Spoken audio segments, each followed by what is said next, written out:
Bonjour à tous, je m'appelle Hilda et je suis conseillère funéraire. Noël approche, c'est une période particulière pour les personnes en deuil.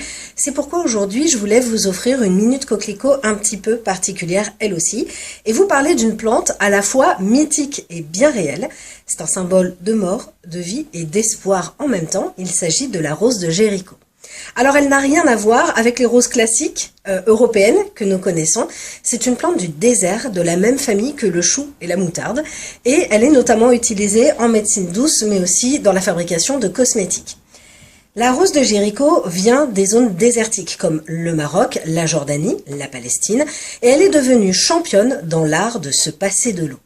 Ainsi, lorsqu'elle devient très sèche après sa floraison, elle est capable de se recroqueviller en petites pelotes que le vent porte et quand elle trouve enfin de l'eau, même après des mois, voire des années, eh bien ces petites branches sèches se déploient, elles reviennent à la vie et elle est alors capable de semer ses graines. C'est pour ça qu'on appelle la rose de Jéricho la plante de résurrection.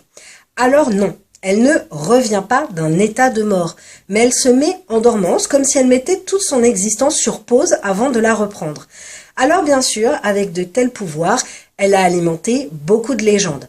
Dans son dictionnaire des superstitions, erreurs, préjugés et traditions populaires, Adolphe de Chesnel rapporte que jusqu'au XVIIIe siècle, on racontait que la rose de Jéricho s'épanouissait spontanément tous les ans à la période de la nativité avant de se refermer et de se remontrer l'année suivante. On disait aussi que si elle était placée près d'une femme qui accouche, la rose de Jéricho peut calmer les douleurs et que si l'enfant paraît au moment où la rose s'épanouit, eh bien il vivra une existence pleine de chance.